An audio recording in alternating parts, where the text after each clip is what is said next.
Começamos no limite do conhecido, onde a luz das primeiras galáxias encontra os olhos tecnológicos do telescópio James Webb. Mas toda essa tecnologia moderna nasceu de um desejo ancestral e profundo de ver além do nosso horizonte imediato. Voltamos no tempo, cruzando por satélites e observatórios gigantes no topo de montanhas que primeiro mapearam os segredos do cosmos, até chegarmos ao momento em que um simples tubo de vidro nas mãos de Galileu mudou nossa percepção do universo para sempre. A complexidade das máquinas retrocede para engrenagens de bronze e astrolábios antigos, onde a matemática e o céu se encontravam. No fim, restamos apenas nós, uma fogueira, o silêncio e o eterno espanto da curiosidade humana diante da imensidão da Via Láctea. Essa é a História Reversa, uma série de 10 capítulos para os apaixonados pela história da ciência.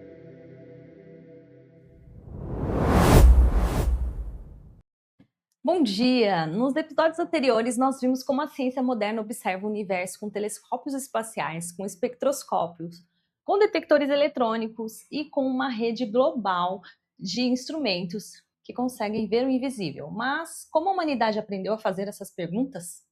Há pouco mais de 500 anos, o universo era um lugar diferente. Não o universo físico, o universo real, mas o universo como a humanidade o compreendia. A Terra estava no centro de tudo, imóvel, perfeita, cercada por esferas cristalinas que carregavam o planeta e as estrelas. O céu era sagrado, imutável, governado por leis diferentes das leis que governam a Terra. Então, em um período de aproximadamente 150 anos, tudo mudou. Não porque novos telescópios foram inventados, não porque novas observações foram feitas, mas porque alguns homens tiveram coragem de fazer uma pergunta simples: e se estávamos errados? Se você quer entender como a ciência moderna nasceu de uma revolução de ideias, deixa o like e compartilha esse vídeo com alguém que também quer questionar o óbvio. E comenta: qual cientista da revolução científica mais te fascina? E para entender a revolução científica, você precisa entender o que veio antes. Durante a Idade Média e o Renascimento, o modelo do universo era baseado em ideias que vinham de dois filósofos gregos antigos, Aristóteles e Ptolomeu. Aristóteles, que viveu no século IV a.C., tinha uma visão do universo baseada em lógica e observação. Ele pensava que a Terra era o centro do universo. E isso fazia muito sentido, afinal, você está na Terra e o céu parece girar ao seu redor. Ptolomeu, um astrônomo grego que viveu no século II logo depois de Cristo, refinou essa ideia.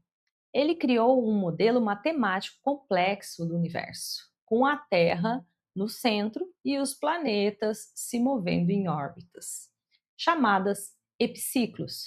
São círculos dentro de círculos. Esse modelo funcionava. Ele conseguia prever onde os planetas estariam no céu. Não era perfeito, mas era bom o suficiente para a época. E durante séculos, esse modelo se tornou verdade. Não apenas verdade científica, a verdade religiosa, verdade filosófica. A Terra era o centro, o céu era perfeito, os planetas se moviam em órbitas perfeitas, círculos, porque o círculo é a forma mais perfeita. Tudo tinha seu lugar, tudo tinha seu propósito. O universo era uma ordem perfeita criada por Deus. Mas havia um problema. Conforme os astrônomos faziam observações mais precisas, o modelo de Ptolomeu começava a falhar. Os planetas não se moviam exatamente como o modelo previa. Então, os astrônomos adicionavam mais epiciclos, mais círculos dentro do círculo.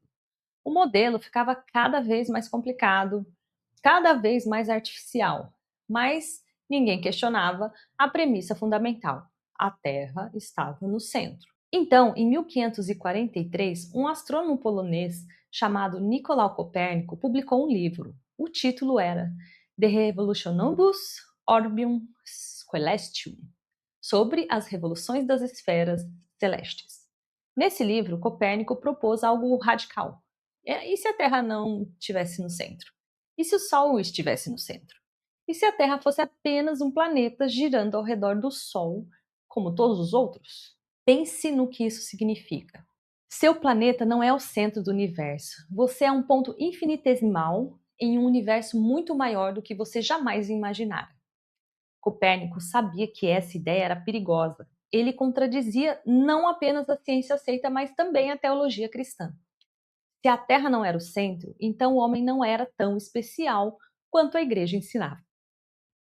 Então, Copérnico esperou até o final de sua vida para publicar esse livro. Ele sabia que poderia ser acusado de heresia. E, de fato, seu livro foi colocado no índice de livros proibidos pela Igreja Católica. Mas a ideia já estava lá. Você não consegue desaprender uma ideia. Uma vez que você questiona a premissa fundamental, você não consegue voltar. 70 anos depois de Copérnico, um italiano chamado Galileu Galilei fez algo que mudaria tudo. Ele apontou um telescópio para o céu.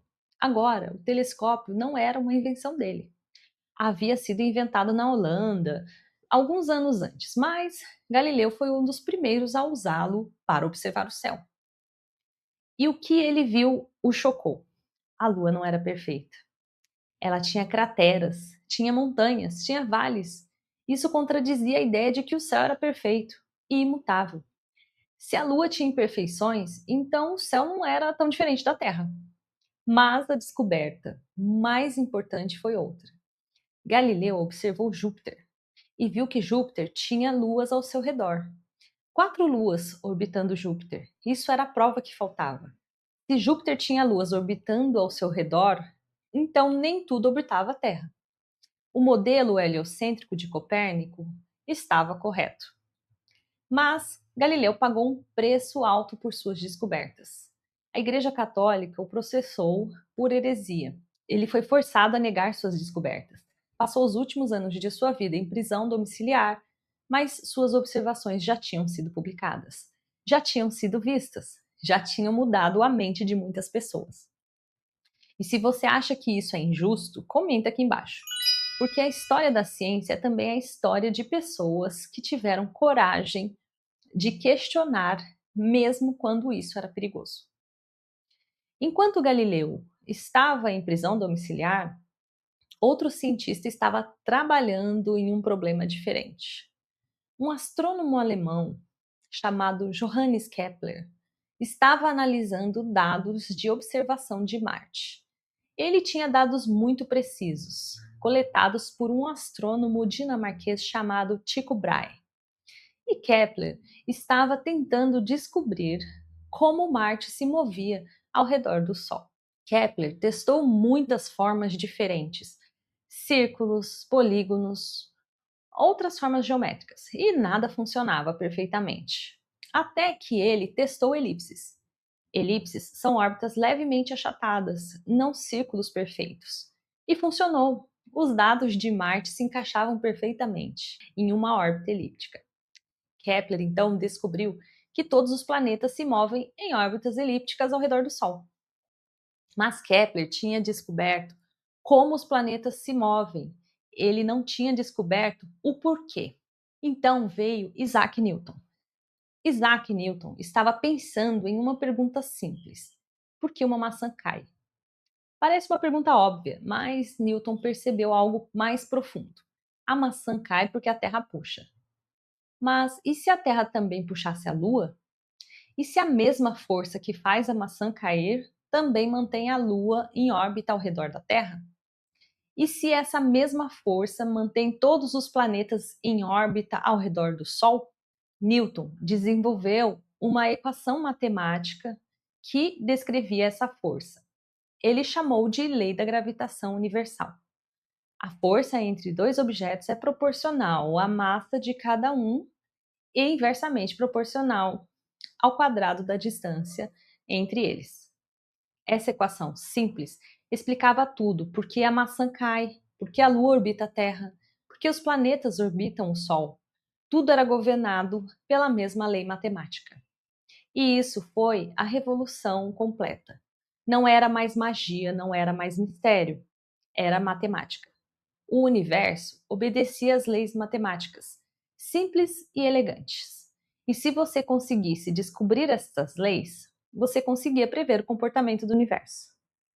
Neste episódio, nós vimos como uma revolução científica transformou nossa compreensão do universo. Copérnico tirou a Terra do centro. Galileu mostrou que o céu não era perfeito.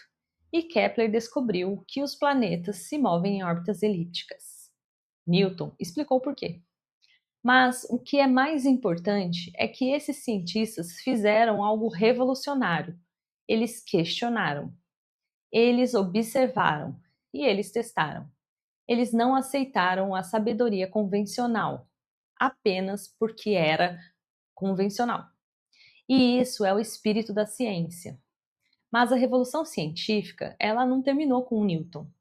Ela continuou.